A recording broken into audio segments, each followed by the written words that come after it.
So I've made it no secret that I support the toy crowdfund model that's used by Haslab and Matty Creations, and the reason for that is because it brings us dream projects that would otherwise never get created. That said, there is a glaring problem with the model though, and I think I have a great plan for fixing it. What is up, everybody? My name is Matt, often called Big Nerdy. Together, we are the NWO, the Nerd World Order, and this is Nerdzoic. Today I'm talking about crowdfunds, and I'm really speaking specifically of Haslab, even though I'm gonna cry about the Nitro stage a bit. That's a little foreshadowing for you. I'm also gonna talk a bit about the Haslab Ghost project towards the back half of this video, what I think about it, whether I think it's a fair price, all of that. When a crowdfund that I really want doesn't fund, it's depressing. I'm looking at you, Nitro stage. I was dying for this thing. Sure, I have nowhere to display it. Sure, it would probably stay in the box for a few years, but I needed it. That is like my childhood encapsulated in a stage, and honestly, I felt like the price was fair. The Rancor is another example. While I wasn't hugely excited for it, I kind of wanted to see it happen, and I kind of wanted it. So when these crowdfunds don't fill, you gotta ask yourself, why aren't they filling? Is there something wrong with the setup, with the model, with the presentation? And I think that there actually is. So I asked myself, what would ensure that these projects fund? Outside of, like, you know, the dream scenario of lower prices, that's not gonna happen, because I think these are probably priced pretty close to fairly for the most part. Looking at you, Engine of Vengeance, that price sucked. I do think that there is one single thing that could be changed to make a major impact, and that is the way companies think of their stretch goals. So the first question is, why do they do stretch goals at all? Do the stretch goals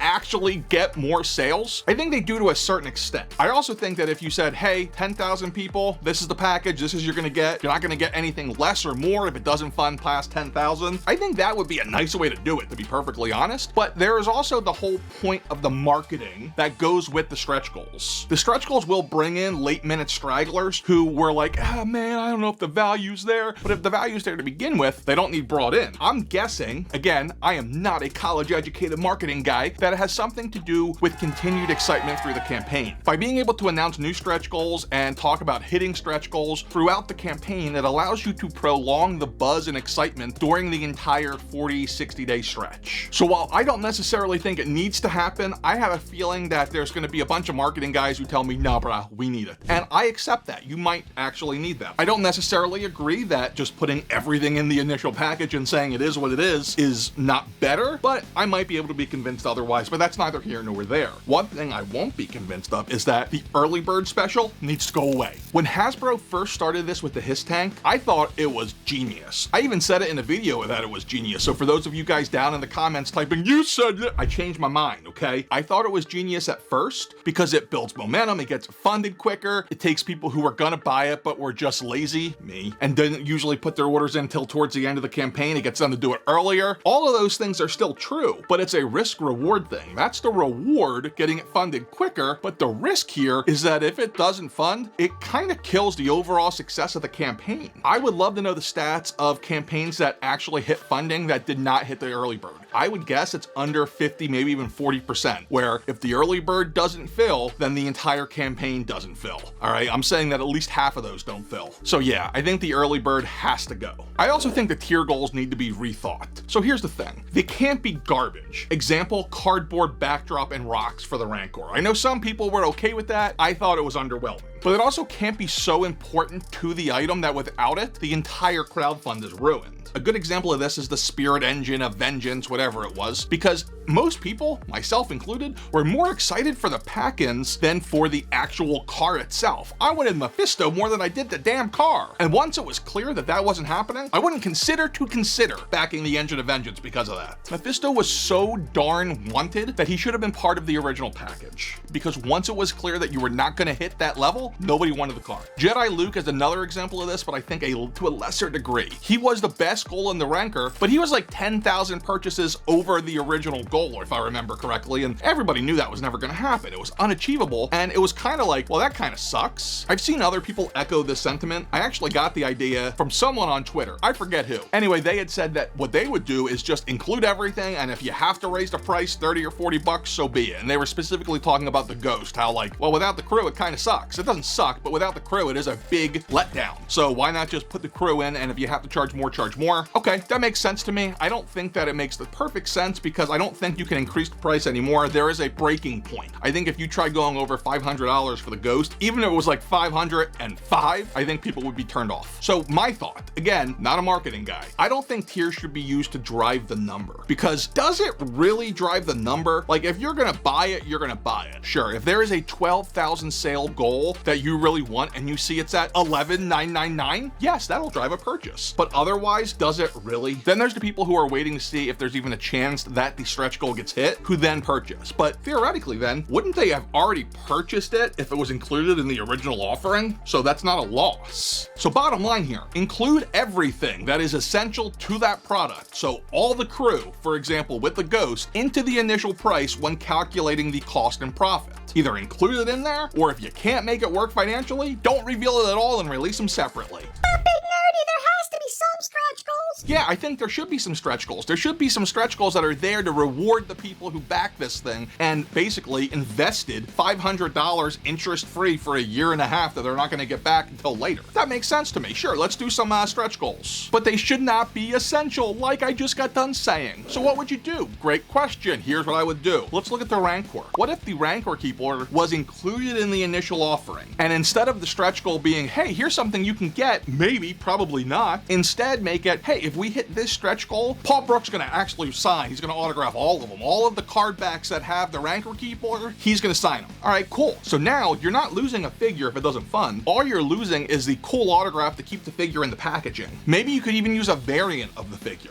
Another example is Mephisto. If you had the Mephisto in the initial Engine of Vengeance and you're thinking, hey, what kind of stretch goal should we do? Make it his throne. Be like, hey, if we get to 12,000, Mephisto will be included with his throne. If we make it to 14,000, Mephisto will be in a special card back designed by so-and-so, for those of you who keep it in the package. Like, all of these are easy ideas. Sure, they're not gonna appeal to everyone. If you're an opener, you don't want the autograph. You don't want the special card packaging, but it's also something that is not going to ruin the value of the initial offering if it is included as a stretch goal, and it doesn't happen. Make sense? Bottom line here, after all of my rambling, if the base offer of the campaign is good enough and at a good enough value, then all of the stretch goals should be icing on the cake, not ingredients to make the cake. That was an analogy there, a fat guy analogy. Now let's talk about the Ghost. Am I backing the Ghost? What are my opinions on it? I'll be honest, I'm on the fence. I haven't decided. I have not backed it, but I also have not decided not to back it. When I first saw this, I thought the price was absolutely ridiculous. $500 for a ship the size of the Millennium Falcon, that is ridiculous. But then I really thought about it, I watched the reveals, and I don't feel like it's a total ripoff anymore. So I thought the sail barge price was fair at $500 because of the size. And when I initially saw this thing, I'm like, well, the sail barge was 4 feet. This isn't 4 feet, so therefore it's not as big. Therefore, it shouldn't be priced the same. Actually, it kind of is bigger, ironically, if you play with the numbers some. It's just shaped oddly. So the sail barge was 49 by 14 by 17, which is 12,282 square inches. Yes, I'm doing area. Sorry, I told you there would be no math. The Ghost is 28 by 34 by 13, which means at 12,558 square inches, based on area alone, the Ghost is bigger. And given the increased cost in plastic and Hasbro just jacking up prices as it is, I'm actually kind of surprised it only costs $500. But here's the problem for me personally. The Ghost does not hit on any nostalgia for me. If this was like, I don't know, Dash Rendar's Outrider or something from Heir to the Empire, I'd be in immediately. But I watched season 1 of Rebels and I liked it, but that was it. It's not something that I'm just like, yeah. Now this could change completely if the ship shows up on the AHSOKA show, which by the time this video airs, it might have already happened. So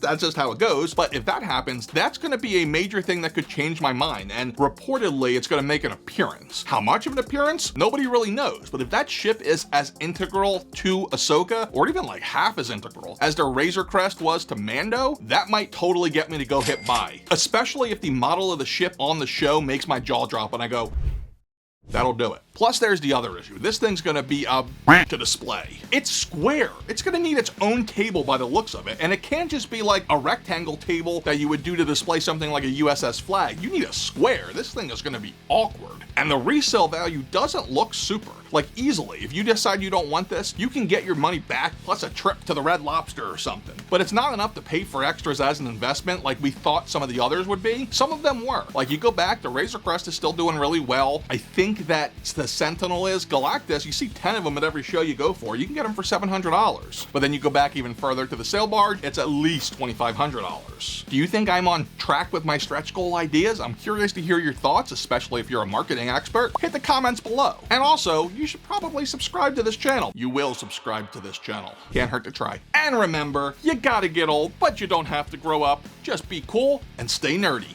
Later.